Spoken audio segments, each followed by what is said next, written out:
L'an 2440. Rêve s'il en fut jamais. De Louis-Sébastien Mercier. Chapitre 13. Où est la Sorbonne? Dans quelle langue se disputent donc messieurs les docteurs de Sorbonne? Ont-ils toujours un risible orgueil, des robes longues et des chaperons fourrés? On ne se dispute plus en Sorbonne, car dès qu'on a commencé à y parler français, cette troupe d'ergoteurs a disparu. Grâce à Dieu, les voûtes ne retentissent plus de ces mots barbares, moins insensés encore que les extravagances qu'ils voulaient signifier.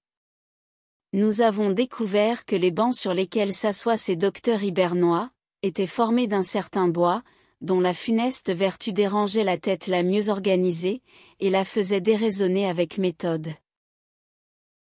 Oh! Que ne suis-je né dans votre siècle? Les misérables faiseurs d'arguments ont fait le supplice de mes jeunes ans, je me suis cru longtemps un imbécile, parce que je ne pouvais les comprendre. Mais que fait-on de ce palais élevé par ce cardinal, qui faisait de mauvais vers avec enthousiasme, et qui faisait couper de bonnes têtes avec tout le sang-froid possible? Ce grand bâtiment renferme plusieurs salles où l'on fait un cours d'études bien plus utile à l'humanité. On y dissèque toutes sortes de cadavres. Des anatomistes sages cherchent dans les dépouilles de la mort, des ressources pour diminuer les maux physiques. Au lieu d'analyser de sottes propositions, on essaie de découvrir l'origine cachée de nos cruelles maladies, et le scalpel ne s'ouvre une voie sur ces cadavres insensibles que pour le bien de leur postérité. Tels sont les docteurs honorés, ennoblis, pensionnés par l'État. La chirurgie s'est réconciliée avec la médecine, et cette dernière n'est plus divisée avec elle-même. Oh, l'heureux prodige! On parlait de l'animosité des jolies femmes, de la fureur jalouse des poètes, du fiel des peintres, c'étaient des passions douces en comparaison de la haine qui, de mon temps, enflammait les suppôts d'Esculape.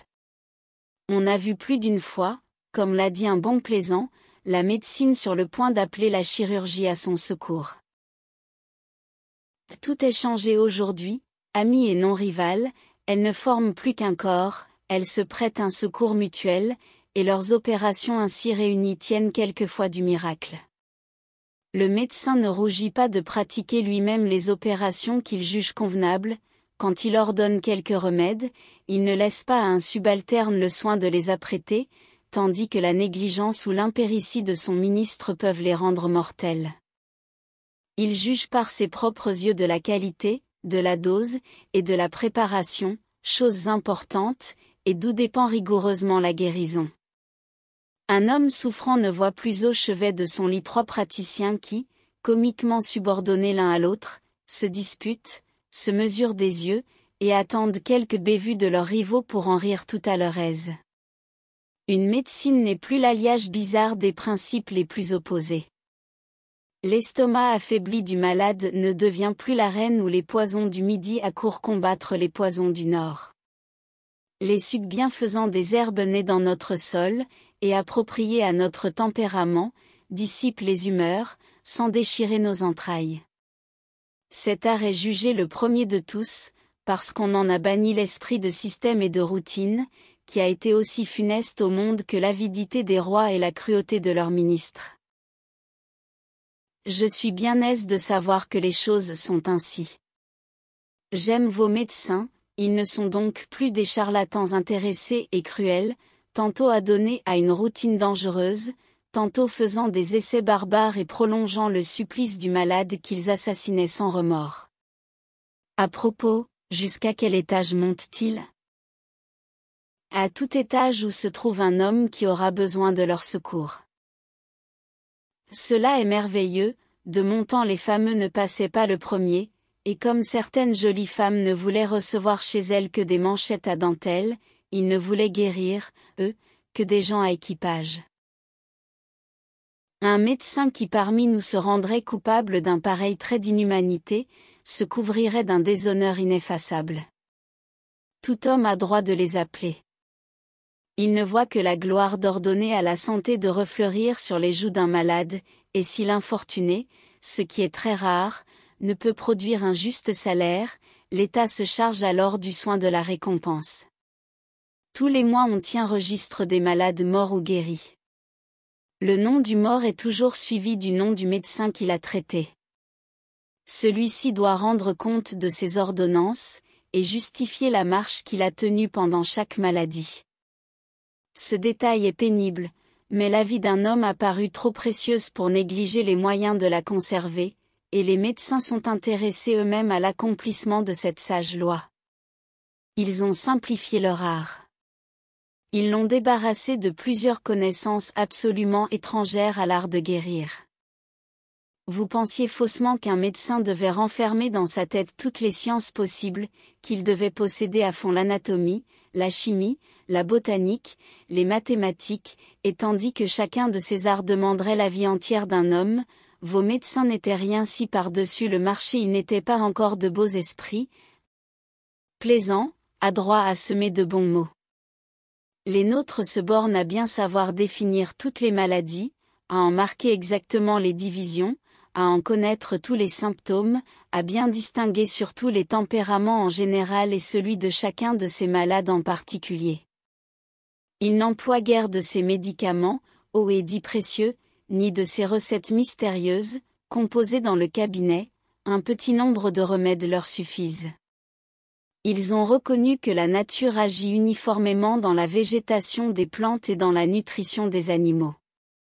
Voici un jardinier, disent-ils, il est attentif à ce que la sève, c'est-à-dire, l'esprit universel circule également dans toutes les parties de l'arbre, toutes les maladies de la plante viennent de l'épaississement de ce fluide merveilleux.